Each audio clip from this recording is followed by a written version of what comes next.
ಸರ್ಕಾರ ಸಂಪೂರ್ಣವಾಗಿ ಬೇಜವಾಬ್ದಾರಿತನದಿಂದ ವರ್ತಿಸಿದೆ. ಅಲ್ಲಿ ನಾನು ನೇರವಾಗಿ ಅಲ್ಲಿನ ಶಾಸಕರ ಜೊತೆಗೆ ಅಲ್ಲಿನ ನಮ್ಮ ಪಕ್ಷದ ಜಿಲ್ಲಾ ಅಧ್ಯಕ್ಷರು ಇತರರ ಜೊತೆಗೆ ಮಾತನಾಡಿ ಮಾಹಿತಿ ಪಡೆದುಕೊಂಡಿದ್ದೇನೆ.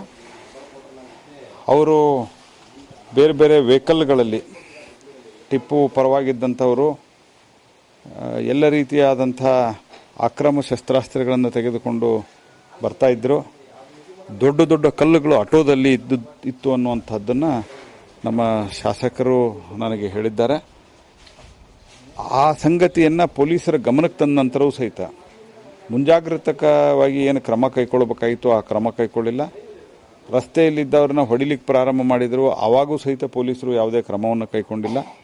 ಮತ್ತು ಇದನ್ನು ಕಲ್ಲು ತೂರಾಟದಲ್ಲಿ ಆಗಿದೆ ಅಂತ ಹೇಳ್ತಾರೆ. ಕಲ್ಲನ್ನು ತಲೆ ಮೇಲೆ ಎತ್ತಿ ಹಾಕಿ ಆ ಕುಟ್ಟಪ್ಪ ಅನ್ನೋರನ್ನ ಸಾಯಿಸಿದ್ದಾರೆ. ಇನ್ನೊಬ್ಬರು ಭಾಳ ಗಂಭೀರವಾಗಿ ಗಾಯಗೊಂಡಿದ್ದಾರೆ. ಅದೇ ರೀತಿ ಕಲ್ಲು ಹಾಕಿ ಅನ್ನುವಂಥ ಮಾಹಿತಿ ನನಗೆ ಬಂದಿದೆ.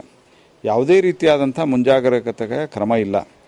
ನಿನ್ನೆ ಬೇರೆ ಕೆಲವು ಸಂಘಟನೆಗಳು ವಿರೋಧ ಮಾಡ್ತಾ ಇರುವಂಥ ಸಂಘಟನೆಗಳು ನಾವು ಮೆರವಣಿಗೆ ಮಾಡ್ತೀವಿ ಅಂತ ಕೇಳಿದಾಗಿಲ್ಲ, ನಿಮಗೂ ಅವರಿಗೂ ಕೊಡಲ್ಲ ನಿಮಗೂ ಕೊಡಲ್ಲ ಅನ್ನೋ ನಂತರ ಆಯಿತು ಅಂತ ಇವರು ಸುಮ್ಮನಾಗಿದ್ದಾರೆ. ಆದರೆ ಅವರು ಮೆರವಣಿಗೆ ಮಾಡಿದ್ದಾರೆ, ಕಲ್ಲು ತೂರಾಟ ಪ್ರಾರಂಭ ಮಾಡಿದ್ದಾರೆ, ರಸ್ತೆಯಲ್ಲಿ ಹಾಯ್ದು ಹೋಗೋರನ್ನ ಹೊಡೆದಿದ್ದಾರೆ.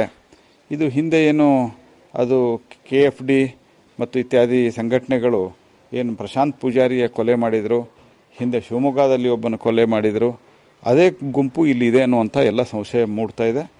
ಪೊಲೀಸರ ಮತ್ತು ಗೃಹ ಇಲಾಖೆಯ ಸಂಪೂರ್ಣ ವೈಫಲ್ಯದಿಂದ ನನಗನ್ಸೋ ಮಟ್ಟಿಗೆ ನನಗಿರುವಂಥ ಮಾಹಿತಿ ಪ್ರಕಾರವಾಗಿ ಕೂಡ ಅವ್ರು ಏನು ಗಲಾಟೆ ಮಾಡಿದರು, ಮೆರವಣಿಗೆಯಲ್ಲಿ ಟಿಪ್ಪು ಪರವಾಗಿದ್ದಂಥವ್ರು ಏನು ಗಲಾಟೆ ಮಾಡಿದರು ಅವ್ರ ಮೇಲೆ ಕೈ ಎತ್ತಬಾರದು ಅನ್ನುವಂಥ ಸೂಚನೆ ಇತ್ತು. ಹಾಗಾಗಿ ಪೊಲೀಸರು ನೀವು ನಿಮ್ಮ ಇದರಲ್ಲಿಯೂ ಬರ್ತಾ ಇದೆ, ಅತ್ಯಂತ ಮೂಕ ಪ್ರೇಕ್ಷಕರಾಗಿ ಪೊಲೀಸರು ನಿಂತಿದ್ದಾರೆ.